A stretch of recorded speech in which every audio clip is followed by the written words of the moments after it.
And are we awesome? Good. So, guys, welcome to the weekly Market Makers Mastermind. Today, we've got two special treats for you. Number one, we're going to unpack the case study on a pad split property. That's essentially where you're renting a property by the room for a lot more money and a lot less moving parts and brain damage than the short-term rental. So it's like the best of both worlds between short-term rentals and long-term rentals. It's better than a long-term rental because you get a lot more income for the property. And it's better than a short-term rental because you don't have the cleanings and the operational brain damage that is a lot more involved making money, putting heads in beds, handling cleanings, and so forth with the short-term rental property. So it's what we call midterm rentals. It's like right in between that spectrum between long-term rentals and short-term rentals. And today, because that short-term rental tide is going out and people are getting decimated with their short-term rental properties, we're seeing, at least in Central Florida and on the coast of Florida, a lot of properties that are now back on the market after these investors bought these properties in the last few years and are now experiencing much lower incomes than they're anticipating on these. So now they're coming back on the market. And unfortunately, they're going to have to sell them in a lot of cases for less money than they bought them for. And in some cases, lose that whole 20-25% down payment they put on these properties. So there's a lot of pain in the short-term rental world. So a lot of investors are looking for better ways to make money on their investment properties. And if you combine creative financing on the acquisition side, so you're getting a much better rate, much lower money out of pocket than a conventional lender would require you to do, or a DSCR loan will require you to do. It's less money out of pocket, and you have a lower monthly payment because you can structure better rates with sellers directly than if you were to go to the bank, get today's prevailing rates, especially if you go get an investor loan or some type of DSCR financing, which is going to put you like 8% today. And that destroys cash flows and makes you have to put a lot more money down to get that mortgage payment to the point where it will create a positive cash flow. So we're going to talk about a case study that's literally closing tomorrow from an investor that we're working with that we structured the owner financing for. And then we're also going to give away the cash flow calculator for midterm rentals or those weekly rentals or co-living rentals, we call them. So you'll hear me use interchangeably PadSplit, but PadSplit is the brand that will help you facilitate and account for your short-term rentals. They just don't do any physical maintenance on them. So it's kind of like the accounting and the payment support system for the short-term rentals. I'm sorry, for your room rental properties, but it's kind of like using the word Xerox when I say PadSplit, because we all know that if I say I have to go Xerox some documents, I'm just going to go make copies of the documents, Xerox being the brand that makes those copies, the machines that make those copies, where PadSplit is a brand that facilitates midterm rentals or co-living rentals. But co-living rental, PadSplit, and room rentals, I'll just kind of use those terms interchangeably, but it essentially means renting a property by the room as opposed to the whole house on a 12-month lease or as a vacation rental. So when you do a cash flow template, we have three cash flow templates, by the way. We have one that takes into account all the income and the expenses related to short-term rentals. We have one that takes into account the income and expenses on a long-term rental. And we have one for co-living rentals, and that's the one that you're going to get today, okay? So as usual, we are going to try to keep the talking head part of this, that's us talking, to maybe 30 minutes. And I'm just going to break down the case study on the acquisition of this property and the terms that the buyer was able to achieve with the seller. It's really attractive creative finance terms, you'll see in a second. And then we're going to take that property and put it into the cash flow analyzer, which was what we did during the due diligence phase of the acquisition. So in addition to getting your physical inspections done, you want to be sure that during that due diligence period, you're also doing your financial feasibility to see what kind of money that thing's making and demystify those numbers.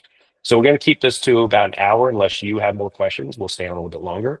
And it will be recorded, obviously, for future reference. So if you happen to catch just some of this or you miss it altogether, you can obviously watch the recording. We're going to post that on our private Facebook page on the back side of this. So that'll be posted probably tomorrow.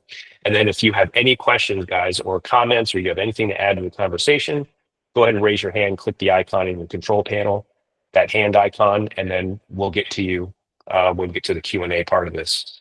So here is the case study, the property right here. Let me get you the address on it. It's actually a uh, three bedroom, two bath, single family home, just under 1,600 square feet. That's going to be completely gutted because it needs about $80,000 in rehab. So the investor is going to completely gut the inside, add another bathroom, and the better the ratio of bathrooms to bedrooms or rentable units, the more income you can make per unit. So the less people you have sharing a bathroom, in other words, the more income you can make per unit. A couple other criteria that are really important if you're going to do a pad split, by the way, is three things that you're typically looking for in addition to the bathrooms, the bathroom bedroom ratio.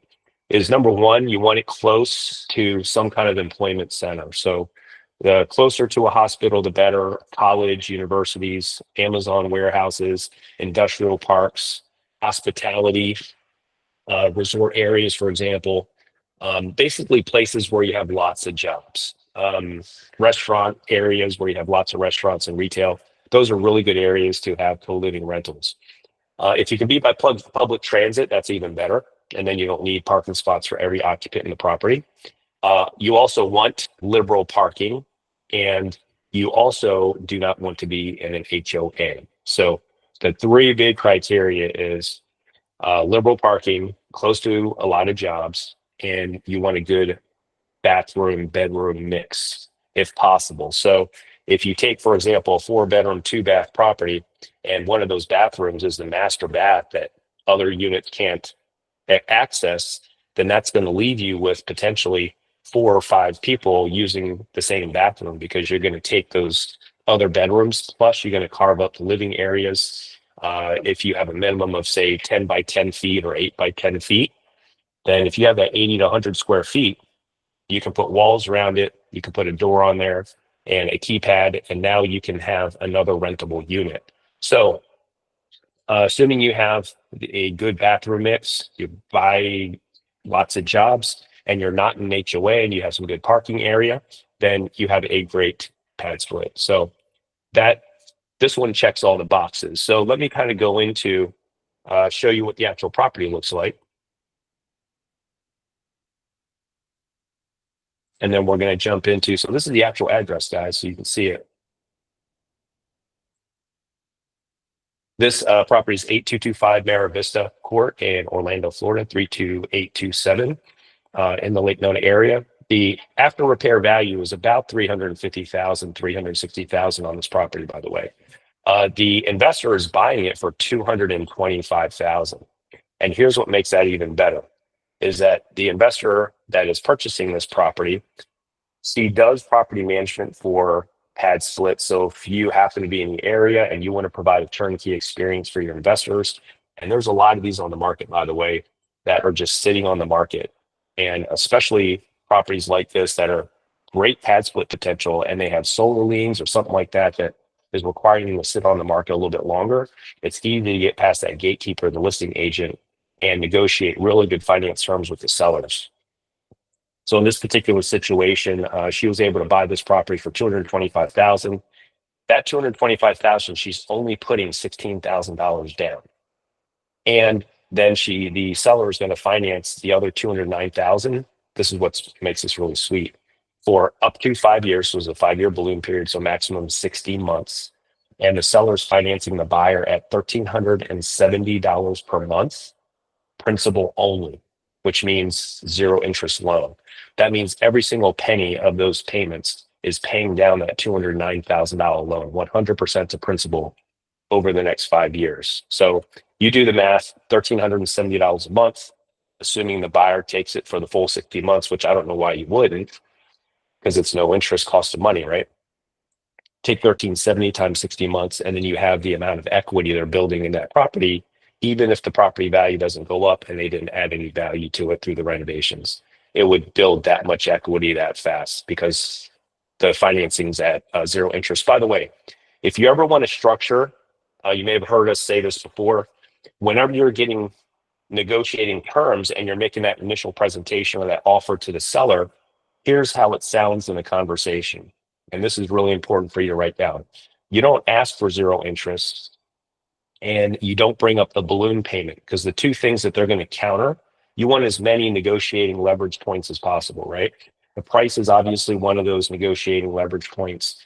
The amount of the down payment as it relates to the price is another negotiation leverage point. The interest rate's another leverage point. And the balloon period is another leverage point. There's some others that are more nuanced, but those are the big ones, right? So instead of you volunteering a balloon period of 5 years or 7 years, now I'm wearing my buyer's hat, by the way. I'm not wearing my seller's hat. If I'm wearing my seller's hat, it's the opposite of these, right? So if we're wearing our buyer/investor hat, then I don't want to mention or volunteer a balloon period, because some sellers, you would think that from your perspective, you might assume that the seller would want to get a payoff a lot faster, sooner than later. But some sellers, because they want the cash flow longer, they don't want that payoff. In fact, some of them want to put prepayment penalties. So don't walk into the negotiation projecting what you think is important for the seller. Don't make any of those assumptions. Just go in and don't mention a balloon period initially. Let the seller counter or express concern about getting paid off sooner, right? That's their preference. But let that surface from the seller. Don't volunteer a balloon period. And then secondly, don't volunteer an interest rate. So the way that you do that is you simply say, let's take this one for example. I'll give you $225,000 for the property, and with a $16,000 down payment, the other $209,000, I'll make payments over time to apply that to that 209. And you can pick a number, $1,000 a month, $1,500 a month, that I'll make towards that $209,000. And then what you essentially did was you implied no balloon period, and you implied zero interest, because I'm gonna make a payment of $1,500 a month toward that $209,000 until it's paid off. So no balloon, amortized loan with zero interest, essentially, is what you just proposed. And then let them come back to you with a balloon period or an end date on the loan, and then let them come back to you with an objection about maybe an interest rate that they would prefer on those loan terms. So that's how we do that. So again, it's, hey, I'll give you $225,000 for the property. Here's how we'll break that down. $16,000 of that you'll get at closing. The $209,000 balance will make $1,370 payments a month until that's paid off towards that $209,000. Done. And now you made your offer with zero interest loan with no balloon payment. And then they counter and you can go from there. So in this particular situation, there was no counter for the interest, or I'm sorry, there was no counter, for the interest rate, but there was a counter on the balloon period because they did want their payout within the next 60 months. So they agreed to a 5-year balloon on this, which still phenomenal terms either way. So we'll break this down. Now the property does need the after repair value, like I said, 350,000, maybe 360,000. It does need $80,000 worth of work. So even if you weren't going to convert it into a pad split, you'd be $60,000, $70,000 of renovation just to get the house as is in move-in ready, sale ready condition. But they're going to throw a little bit more at it because they want to put some walls up and configure it with another bathroom. So there's 3 full bathrooms and 6 rentable units. That's the goal with this. So here's how. Are they converting the garage on this one? Yeah, exactly, because you don't need the garage. So that's going to be part of the square footage for the house. So, and by the way, just so you guys know, if the garage isn't converted, and let's say you had a 1-car garage in this situation, a lot of times you can cut that garage up into almost self-storage units and then charge extra per week or per month, because midterm rentals are charged by the week, by the way. The reason they charge by the week as opposed to by the month is because your collection rate goes higher, because you're catching people on their paydays as opposed to waiting to the end of the month and hoping they save for their monthly rent payment, right? So they'll charge by the week, and you'll see that's how our cash flow calculator accounts for the weekly rent. It's not monthly rent and it's not daily rate like a short-term rental calculator is. That's why each one of our cash flow calculators is completely different, because you have different expense structure and you have a different way that income is coming in. and on a different schedule. So in this particular case, that is going to be added to the square footage of the home. So you're talking about more like 1,700 square feet or 1,800 square feet that they're going to completely gut and then configure it from scratch with 3 bathrooms and 6 units. Now, with pad split rentals, by the way, the common areas, you got to take your short-term rental perspective off here. With short-term rentals, you want an experience, you want a lot of common space for the guests to use. In a pad split, those common spaces are called conflict areas. So Chad and I, let's say, are renting 2 units inside of a pad split, and Chad loves to hog the TV in the living room on Sundays to watch 3 rounds of football, and he leaves his pizza box in the living room. That's going to cause problems for all the residents in the property, right? They call them members, by the way. So short-term rentals, they call them guests. Long-term rentals, they call them tenants or occupants. And then with pad splits, we call them members, right? Because they're literally part of the LLC. That's how you get by code. So um, they don't want those conflict areas. So unlike a short-term rental where you want that experience in a lot of common areas and play areas and the garage turned into a playroom, for example, you don't want that with a pad split because people are literally just living there to work. And it's like an extended stay hotel for them that's way more affordable than if they had to go rent a studio unit or a 1-bedroom suite at $1,600 a month. They can walk into one of these at $1,000 or $1,100 a month, all utilities, a bed, a desk, a TV, and you're off to the races. So you don't need to equip these with all the paper. I'm sorry, the plates, glasses, dishes, silverware, pots, pans, towels, linens. You don't need to do that with these like you do with short-term rental. You literally just have a bed, TV, a desk, and kitchen appliances, and you don't have to do much else. So the cleanings, you don't have to do more than a couple every couple of weeks. And the cleaner only has to do the common areas, which you took the living room out in most cases. There's usually no kitchen or common eating area. Everybody essentially lives in their units, right? So that's basically the configuration of this property. Now let's go to the cash flow calculator. Now, like all of our cash flow calculator guys, lots of numbers on here, but I'm going to make this really easy to read. Okay, so don't get confused by the numbers. Let me zoom out here. So this sheet, if you can see it, is 3 sections, and we're going to break down each section. Okay. In this sheet, when you click on these gray fields, you can change these gray fields. You can't change anything else on the sheet. So essentially, these are the inputs. Remember, just like any of our templates, garbage in, garbage out. So if you're conservative and you're accurate on your inputs, the presentation will be 100% accurate, conservative, and realistic. What that means is if you're using this to sell a property or you're using it for your own math, it gives you confidence and a level of certainty, especially when you have clients that are investing. You get to demystify these numbers and take the ambiguity out of them buying the property. That's what these are designed to do. We design these specifically as 1-page presentations for investors that are buying income producing properties, whether it's a short-term rental, a pad split, or it's a 12-month lease. So this is what, again, is for the pad split specifically or the co-living weekly rentals. So the inputs on the top are simply just a description of the property, the specs, and the address. Now, if you go to the box on the left, we're going to go through each one of these inputs. And you have essentially, when you're doing any kind of analysis, whether it's a commercial apartment building, or it's a storage unit facility, or it's a retail strip, or it's an industrial warehouse, or it's an income producing residential property, like a single family home or a duplex, you still have all the same 3 buckets, guys. And what we did intentionally with this template was we used the same language on this template that you would see on a sophisticated financial model for a multifamily, a 200-unit multifamily building. So all the language transfers perfectly with any other type of income producing real estate, commercial or otherwise. So the 3 buckets of information generally that you need to get these inputs accurate is what's the bucket for money out of pocket? In other words, if I pay cash for this property, what's all the money I have to account for?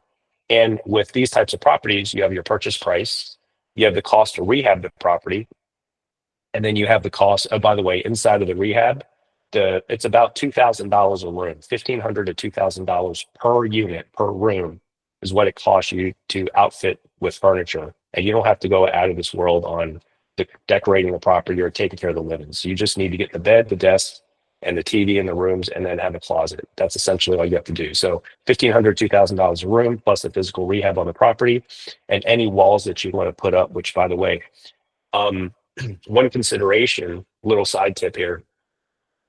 We did a property for the same investor in Ocala, and it was a 3-bedroom house, and they converted the living room and the dining room into another unit. So it turned into a 5-unit pad split, and then they rented the 2-car garage as storage space for different guests.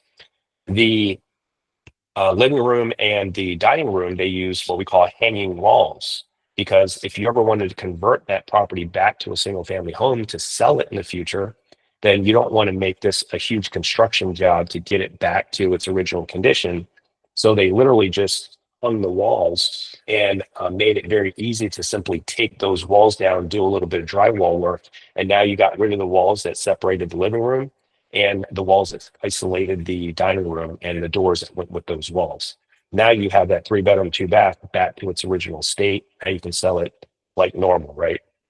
It's not functionally obsolescent at that point. So that's a consideration. Always think about your exit strategy down the road. The closing costs were about $8,500 to get this deal done. So if you paid cash for it, you go over here to this middle section, you'll see the roll up of all of our inputs on the left. So the left side is all of our inputs. The middle section is the roll up of all those inputs, and the numbers, or the summary of the numbers if you paid cash for that property. That's the middle section. The section on the right is what happens if you get a loan. Now you are not concerned with your cap rate. You're not concerned with what's your return on your total cash on the purchase, because you're not paying cash for the property. What's practical now is, and relevant is, I want to know what my return is on my money out of pocket, because I'm not paying cash for the thing. I'm only going to be coming out with the down payment and my renovation costs and whatever costs I need to get this thing closed. I roll all that up, and in this example, you're at about $100,000 total cash. So if I'm comparing apples to apples with other type of investments, I simply want to know, what is the annualized return on my cash out of pocket? So we'll break that down in a second. That's our cash on cash return, right? So coming back, we paid cash for this property. The roll up for the purchase price, the rehab cost, and the closing cost, about $313,000. Now let's talk about income on the property. If I'm renting this property out, $1,100, these are conservative assumptions, $1,100 per unit times 6 units, and you multiply that over 12 months, that comes back to an average weekly rate of about $1,500 per week. So if you're getting $1,500 per week, here's the thing about pad splits. You're going to have about a 90% occupancy rate on the those units. And what's nice about a pad split is that you have the diversity that you have with multifamily. So with a 12-month lease, if you don't have a family in that house, you have 100% loss of income until you get that lease signed, that family in that property. What's nice about the pad split or any multifamily play, or even a quadplex, for example, is one of your units could be empty, but you're still making income on the other. So you have more consistent cash flow and a lot less vacancy loss with these types of properties. But we account for about 10% of the year that, as a collective, you're not going to be collecting income. So we take a 10% vacancy assumption into account. So even though the property, if it was rented every day of the year, every unit, then you'd be making about 80 grand. But if you account for about 10% loss, then you have about $67,000 in net income. What we're also accounting for in here, guys, is that you're not going to, even though you're going to bill for 90% of the year that you have it occupied, you'll have 5% collections loss. So we want to account for that as well. So you're going to collect, of the 90% of the year that you bill, you're going to collect 95% of what you build, 5% you won't collect for whatever reason. They leave, their payments declined, and then they leave, and they leave you hanging with about 5% loss. So we're accounting for that in these numbers as well. So the practical income on a conservative basis, based on what you're able to bill and what you're able to collect, is about $67,000. Is everybody with me so far? Because I can talk Pat really fast with numbers. Is everybody with me so far? Nod your heads or say in the chat that yes, you're still with me. We just talked money out of pocket and we talked income. Now we're going to go into expenses, okay? Do you have any Yeah. questions? Raise your hand. Okay. Thank you for that. Was that Maggie? Let's go Yes. into okay, let's go into expenses now. Oh, So good. Oh, good. expenses.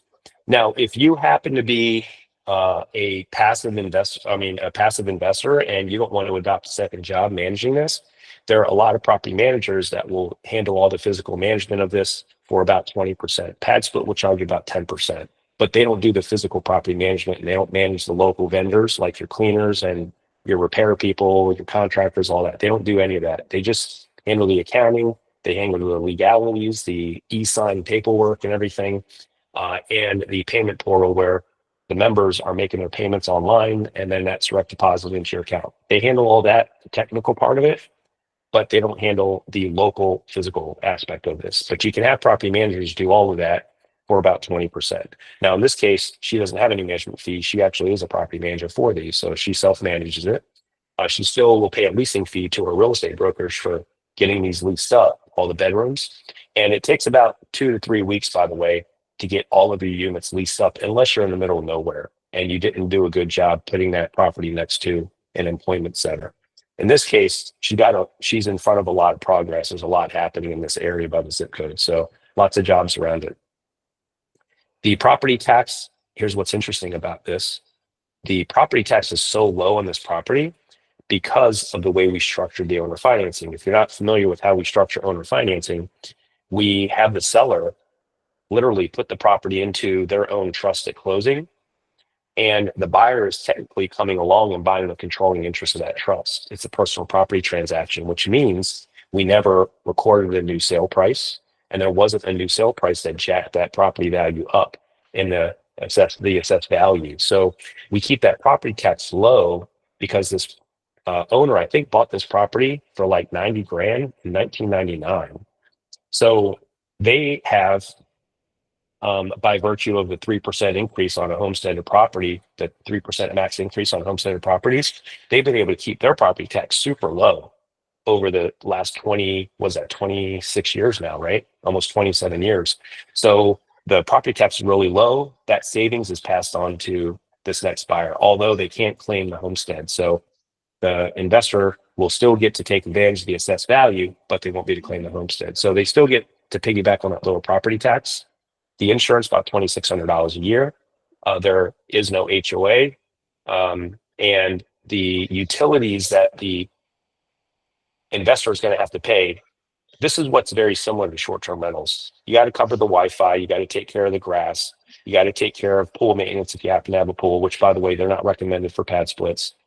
But all the utilities, the Wi-Fi, the grass, and the cleaning, that's going to be on the property owner. So that's $800. Obviously, long-term rental properties, you don't have to worry about that kind of stuff because the tenant is taking care of utilities and their trash and their Wi-Fi and all that stuff. So, but with this and short-term rentals, you got to cover that. Then you have about 8% that you want to account for maintenance loss, and that's about $5,500 a year. That also covers if you got to replace any furniture or TVs or anything like that too, appliances, and an allocation or prorated maintenance reserve for a roof in the future, exterior paint, those kinds of things. You don't want to spend, in other words, every penny of the money you make on the property. And that goes for short-term rentals and long-term rentals too. So if you add up all these expenses, we're about 22 grand in total expenses. And we were at 67,000 total income. So if you paid cash for the property, here's a roll up of our results right here, right? We have 313,000 total cash out of pocket to get the deal done and close. We're making, after vacancy loss and our collections, 67,000. We subtract from that all the expenses, about 22 grand. That leaves us with about $46,000 at the end of the year. That's our net income on the property. So that translates to about 14.5% of the 313,000. So we're making on an annual basis. They call it a cap rate, by the way, guys, because it's short for recapitalization, meaning here's how much money I came out of pocket. How much of that do I get back? Do I recapitalize after 1 year? Well, I get back 46 grand of this 313,000. So I've recapitalized 14.5% of the total cash it took to do this if I paid cash for it. Does that make sense? That's where we get the word cap rate from. So your cap rate is what is your net return after all expenses at the end of the year against your total cash to do the deal, to buy it, renovate it, get it accessorized, outfitted, and then producing income. That also translates from a cash flow perspective about $3,800 net cash flow per month. So a really good investment for this particular. But now you see why, if you can identify and acquire these properties, even if you had to go get private money, and we could change these terms on the debt, but even if you had to go get private money, it would still pencil, right? You can't pencil long-term rentals at today's prices, at today's 12-month rent rates in most markets across the country, unless you're putting like $80,000, I'm sorry, 80% down, 70% down, if you're going to go to the bank and borrow any portion of that purchase price at today's prevailing rates.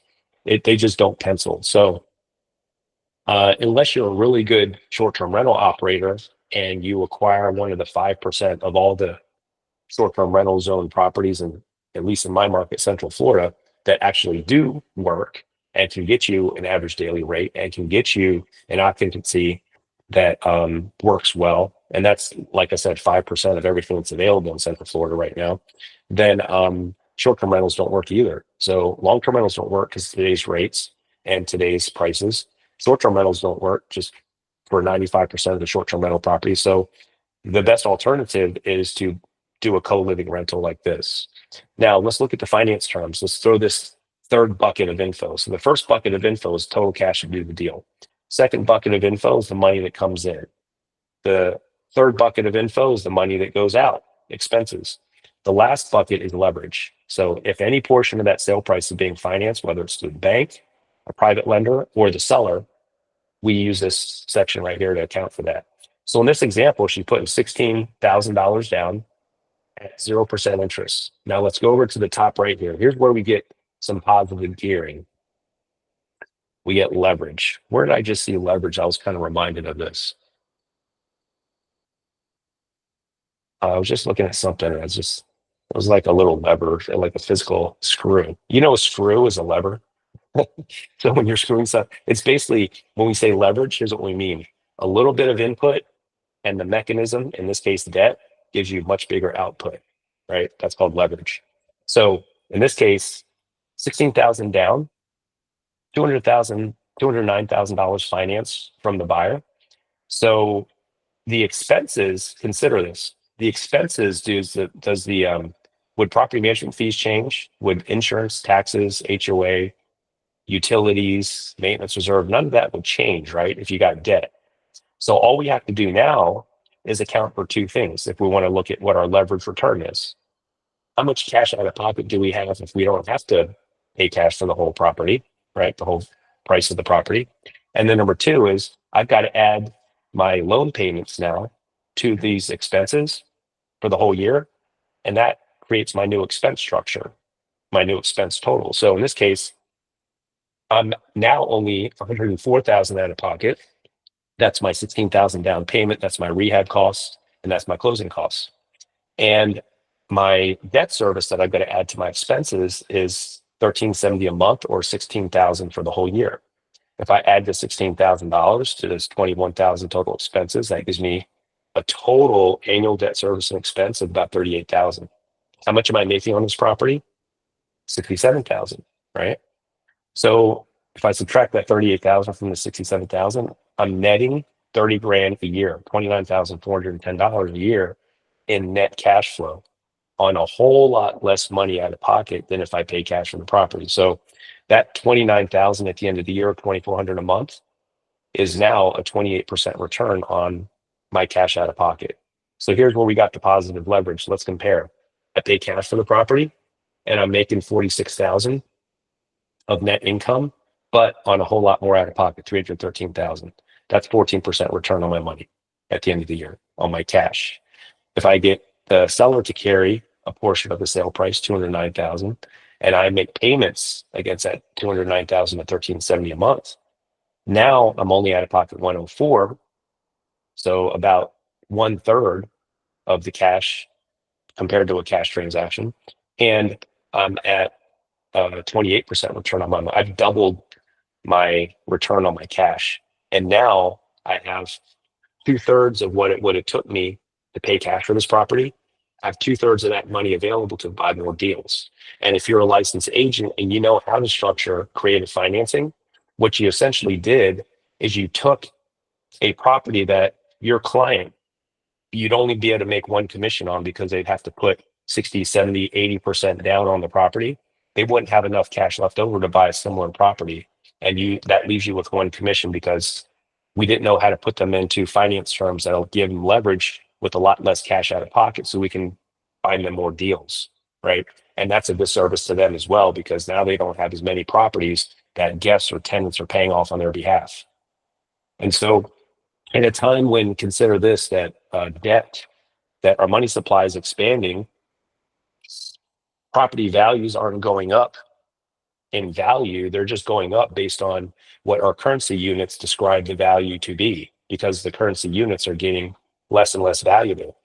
But if a portion of your purchase price you bought with debt that's at a interest rate lower than our inflation rate, then you're actually now getting ahead, right?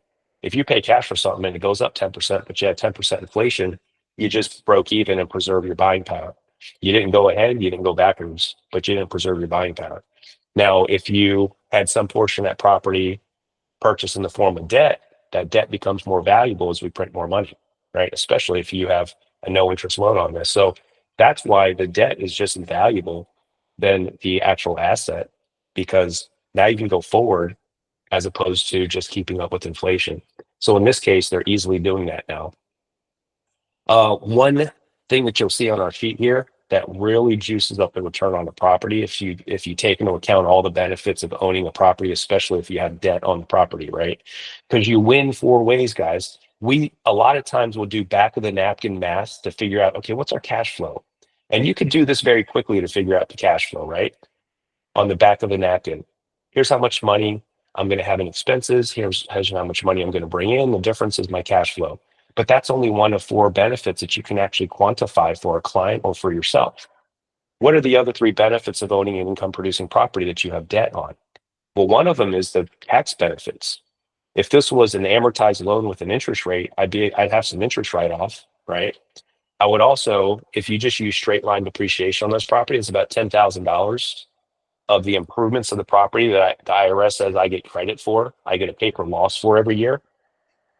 So if I take into account depreciation on this property and I take into account interest write-off, which in this case there is none, that leaves me with about, if my effective tax rate is 24%, one out of every $4 I send to the IRS, then I literally just showed the IRS I made 10,000 less. That translates to about $2,400 in tangible tax savings. I think So is that not? it's worth a little bit of a rabbit hole to talk about cost segregation studies here because of the use case. Yeah, so that's worth mentioning. So the bonus depreciation that Chad is referencing is I can actually break this property down and get, instead of spending 27 and a half years to depreciate this property to get basically the improvements of the property, which in this case, the IRS says the land underneath the house does not deteriorate over time, right? But you can take a loss on the improvements on the land. So that's why we have the assessed value of the land right here at 30,000. If you take that 30,000 away from the value of this property, let's say it's 300,000 improved. So that gives you 270,000 that you can show the IRS that you're depreciating over the next 27 and a half years. But if you do, like Chad said, you do a cost segregation study, which you can go to DIYcostseg.com. And for $500, get a report done that breaks down how much of that $270,000 of that property is improvements or personal property and land improvements and building, right? Land improvements, personal property and building. And now you can show the IRS, look, I can accelerate a lot of that depreciation. And this would turn into about 40% of the sale price you could get in depreciation the first year that you bought the dang thing. So imagine instead of just showing the IRS you made 10,000 less this year of taxable income, imagine if you could show the IRS you had like 70, $80,000 of less taxable income. That would, for a lot of us on this phone call, wipe out some of your taxable income and drastically reduce your effective tax rate. So That's so we're just very conservative guys on this. Which, You and have for to, some of you, it could make more sense to be the column, the middle column, to be a cash purchaser based on your personal tax picture. Like sometimes you need to burn cash to get cost seg, to get write-offs. Like if you're, anyways, that's why this is a good analysis of a cash scenario versus a debt scenario, because we all have different portfolios, right? yeah. And I was just talking to, funny enough, a business owner yesterday who only wants to finance with interest only payments. So he cares less about the amortization of the loan, it paying off. If he's going to structure a loan payment of say 5,000 a month, which is the property we're doing that for, we were talking to him about yesterday. He was like, "Oh, that's at a 6.125% interest rate." Nate, this was on your property, by the way. That's a 6.125% interest rate. Can we just make that like a 9% interest only payment so that 100% of his monthly payment can go to interest? And we could gladly have structured it that way. And he gets a much bigger write off at the end of the year. So that was one thing that he was trying to do too. So there's a lot of different ways that you can keep this payment the same and just structure how much tax benefit you get from that payment by just adjusting the interest rate, right? So we get down here, let's quantify in the yellow here all the benefits of owning an income producing property. So you have $2,400 of tangible tax savings that this investor has now that they didn't have before they bought this property, right? So that's tangible. They have their after tax net cash flow. So before tax, about 29,000 a year, but after that 24% tax, that's about 22,000 a year. Then we have the $16,000 of equity they're building. Remember, 100%, every penny of their 1370 per month payment is going to principal. So that's $1,370 a month times 12 months, the $16,000 that they built in equity. That's tangible too, right? So we want to account for that benefit. And then, of course, in Florida, if you're selling it based on comparable sales, the last 50 years in Florida, we've had a 3.9% appreciation rate on average. Now we're printing a ton of money. In recent years, it's been double digits or even more than double digits in some of those years up until 22. So on average, though, if we're going to think long term, some years better, some years worse, but on average, long term, about 3.9, say 4% appreciation rate, that's $7,000 of appreciation on it, right? So let's add up all four of those tangible benefits that this investor now achieves by having this property versus not having it. That's $48,000 of total return on their cash. And that's against 104,000 cash. So 48,000 is 46% of 104,000. So literally 104,000 out of pocket at the end of the year, when you account for all those benefits, 48,000 back in pocket. Takes them about 2.5 years, less than, oh yeah, less than, well, 2 years, let's call it, to get all of their cash back. And then everything from that point on is icing, right? But if you combine, it's not in this sheet, but if you combine the tax benefits and the cash flow, your total liability is paid off in under 5 years. Like you're in the money, like you settled out the note, so you don't even have to refinance. Oh yeah, yeah, exactly. So there is, but we couldn't do this with a long-term rental today, right? So something to kind of keep in mind, but that's essentially how this cash flow sheet breaks down. So with that, guys, I went pretty detailed there. I was trying to get that done in 30 minutes. Shame on me. I should have known better. Any questions, guys? Before we jump to questions, I want to make a comment. So this is pretty much built around a pad split model that's, where you're either self-managing, and we mentioned you can use a manager. There's other ways to use the same strategy, but as a self-manager, like for example, I used to push my clients who were in healthcare that worked long hours. They were young nurses. There was a certain neighborhood close to the hospital, close to the greenway, close to public transit. I would move them into that neighborhood and show them how to use furnishfinder.com to find other, and that's just kind of filtering just for healthcare professionals, because there's like travelnursehousing.com and furnishfinder.com. But you can also get even higher rents, do more FF&E, like do a nicer rehab, and you don't have to avoid the common areas as much as what John was saying, because you're getting a higher end professional tenant. But the same exact house could be used as, you know, a higher end student housing or medical professionals using something like Furnished Finder. The other thing that's can be really beneficial in Florida, if you find these with larger square footage, especially single level sprawling ranches, residential assisted living can jack these numbers up almost double over what we just looked at, because then you're looking at $6,000 to $8,000 a bed. Now, depending on the county you're in and the municipality, there's different zoning ordinances, and you sometimes have to get zoning exceptions. Biggest thing is you can't be within 1,000 or 1,200 square feet of another residential assisted living. But there's two models there. You can manage it yourself and place tenants and hire the CNAs to take and the people to care for patients, or you can go to one of these existing RAL professionals and just master lease the property to them.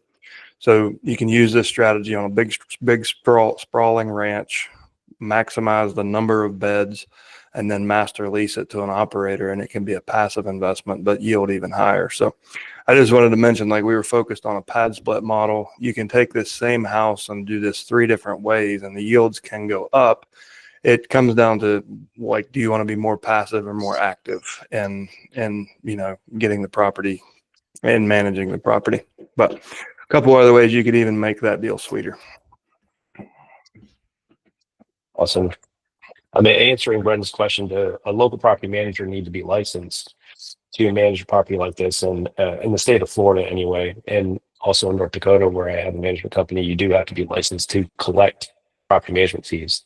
The way you get around that is if you just do, like Chad said, you master lease the property yourself, and then you sublease the doors underneath. Now you're the owner renting out, subleasing the property essentially, right? Then you don't have to do, and then you can collect a spread. And that's what a buddy of mine does for like 800 doors in Atlanta, is he leases the property essentially with the master lease with the property owners that he manages for. And then what he does then goes out, he doesn't call it management. He just leases the property for 1,000 a month, just to use easy numbers. And then he subleases each one of them for $900. $1,100 a month. And he makes that $100 fee, that spread, every single month. But if there's vacancy loss, he's absorbing that risk, right? So you can get around needing a real estate license to do property management by simply being the one who leases the property yourself through a master lease. Did that answer your question, Brenda? And why are you asking? Are you asking because you're thinking about doing property management for these, or you're looking for a potential property manager for these? Any other questions, guys? Oh, she's looking for. I have a And where are question, you? John. Okay, where are you buying, Brenda? Well, we're answering Devin's question. Go ahead, Devin. I'm walking someone through the process right now to get a pad split. She's really on board, and I've dove deep into how to find her a successful one. But I was curious on the cost segregation part. Would you wait until everything's done with the property and you have it fully booked and are getting your highest income before ordering a cost segregation, or is it really just about the property, not how much cash flow it's bringing? Yeah, you don't have to make a penny on the property. It could be sitting vacant. You can depreciate it. So Yeah, it's what's irrelevant. important is you make sure it's after your CapEx is done and you furnish the home. Okay. So you want to make sure that when you do your cost seg study, you've got all your, all your rehab is done, all your furnishings are in, because that drives that number up. Okay. Good question, Ed. All right, guys. I've got hard stop at 2. So with that, we're going to close up. The recording, again, just look at our Facebook page. It'll be posted there. You'll be able to go to that link and then download. You think this cash flow template will be useful for you guys? Hopefully it's a good value add for you. You'll be able to download that for free. Okay. And where are you going to put it? It's going to be on our private Facebook page. So if you're not on the Facebook page, go to Market Maker Mastermind. Just do a search on Facebook and you'll find it. It has our logo on there and everything. And I'll text it out to you guys too. If you're on the text link, I'll send that to you as soon as it's posted. So you can just click the link on your text messages as well. All right. It's good seeing everybody. We'll catch up with you soon, guys. Thanks, guys.